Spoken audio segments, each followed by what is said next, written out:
Have you heard about the luxurious Boeing 747-8 jet that Qatar is gifting to President Trump? This story has sparked significant debate. Let's dive into the details.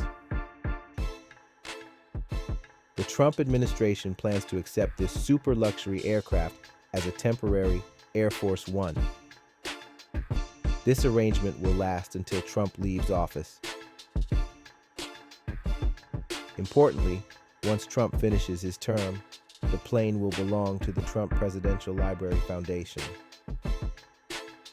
The arrangement will strictly adhere to U.S. and international laws, ensuring compliance with ethics guidelines. The gift discussion has been ongoing, and sources say Trump accepted it happily. He is expected to talk about the plan during his upcoming visit to Qatar. However, this gift is not without controversy.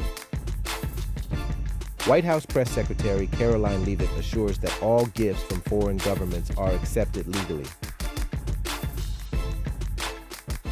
Critics, however, claim this gift could require congressional approval. Some politicians argue that accepting such a valuable asset, valued at over $300 million, is unconstitutional without Congress's consent. Democratic representatives have voiced their concerns.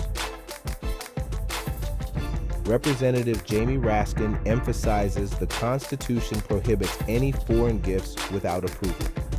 Similarly, Representative Richie Torres has labeled this situation a flying grift, suggesting it embodies significant ethical violations.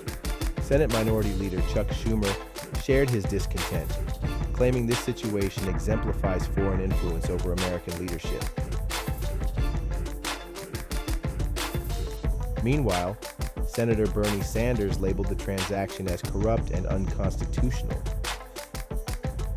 He believes Trump cannot accept such a lavish gift from a foreign state.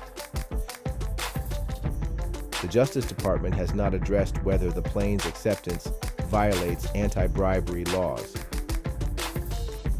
However, past determinations by certain DOJ officials argue that if Qatar donates the plane to the Defense Department first, legality may be established.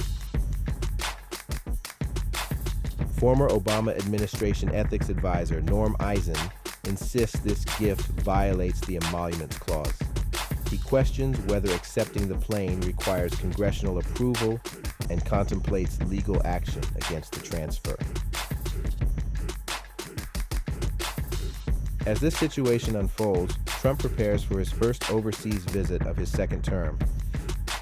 He will travel to Saudi Arabia, the United Arab Emirates, and Qatar. In Qatar, he plans to address American troops at Al Udeid Air Base.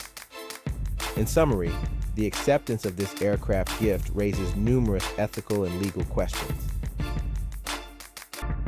As more details emerge, the implications of this decision remain critical for the Trump administration. For now, keep an eye on this developing story. What do you think about this controversial gift? Share your thoughts.